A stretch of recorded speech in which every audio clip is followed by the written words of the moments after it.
एक दिन जंगल में एक अद्भुत मंजर देखने को मिला, जब एक बंदर और एक खरगोश पहली बार मिले। इस मुलाकात में बंदर ने खरगोश को एक रोमांचक जंगल की सैर कराने का वादा किया। लेकिन क्या यह वास्तव में एक दोस्ती की शुरुआत थी या कुछ और? खरगोश ने अपने नए दोस्त बंदर को जंगल के अद्भुत जीवों, जैसे हाथी और जिराफ, के बारे में बताना शुरू किया। लेकिन एक बात थी जो उसने छुपाई, खूनी झील का रहस्य। क्या उसके इस चुप रहने के पीछे छिपी हुई कोई गहरी चिंता थी? बंदर ने जंगल में एक बहुपरिचित बरगद के पेड़ को अपने निवास के लिए चुना। यह पेड़ वहां की सुरक्षा और सहनशीलता का प्रतीक बन गया। लेकिन क्या यह वास्तव में एक सुरक्षित आश्रय था, या उसके आसपास छिपा कोई खतरा था?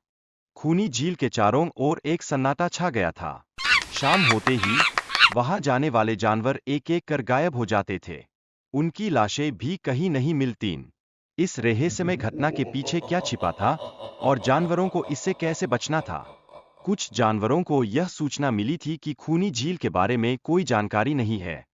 क्या वे इस खतरनाक स्थिति के प्रति अनजान रहकर अपने जान को जोखिम में डाल रहे थे? यह एक गंभीर चेतावनी थी। जंगल में डर की चेन फैलने लगी थी, क्योंकि खूनी झील के आसपास कोई भी सुरक्षित अनुभव नहीं कर रहा था। जानवरों को अब इस खतरे से बचने के लिए क्या उपाय करने चाहिए थे? जानवर रात के अंधेरे में झील के पास पानी पीने आते थे, लेकिन उनकी असली पहचान छिपी रहती थी। यह अनोखी सुरक्षा तकनीक थी, लेकिन क्या यह उन्हें असली खतरे से बचा सकती थी? झील के किनारे पर मगरी के शिकार की प्रक्रिया को समझाने में बहुत कुछ छिपा था। यह प्राकृतिक चयन के नियमों का एक जटिल उदाहरण था। लेकिन इसी बीच, क्या जानवरों की समझदारी उनके लिए खुद की भीख मांग रही थी? वीडियो में इस बात को दर्शाया गया कि कैसे जानवर अपने चारों ओर के वातावरण का अवलोकन करते हैं। यह उनकी जीवित रहने की रणनीति का एक अभिन्न हिस्सा है। लेकिन क्या वे अपने ध्यान केंद्रित कर पाने में सक्षम थे?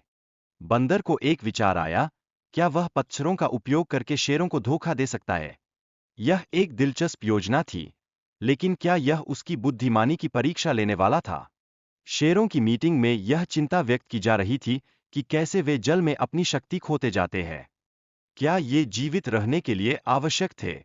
यह वातावरण के साथ मुकाबला करने की अनिवार्यता को दर्शाता था। अब बंदर ने रस्सियों का उपयोग करते हुए जानवरों पर नियंत्रण पाने की योजना बनाई। यह उसकी चतुराई का प्रतीक था, लेकिन क्या यह शेरों के लिए एक गंभीर खतरा बन जाएगा? अफवाहें आमतौर पर हमें भ्रमित कर देती है। क्या हमें सही जानकारी हासिल करने का प्रयास करना चाहिए, ताकि हम सही निर्णय ले सकें? हर स्थान की अपनी विशेषताएं होती है, अच्छाइयाँ और बुराइयाँ। क्या हमें केवल अफवाहों पर ध्यान देने के बजाय उनकी वास्तविकता को समझना चाहिए? क्योंकि वास्तव में स्थानें कभी खूनी नहीं होतीं, बल्कि वहां के निवासियों की सोच और मानसिकता स्थिति को प्रभावित करती है। क्या हम इस मानसिकता को समझने में सक्षम हैं?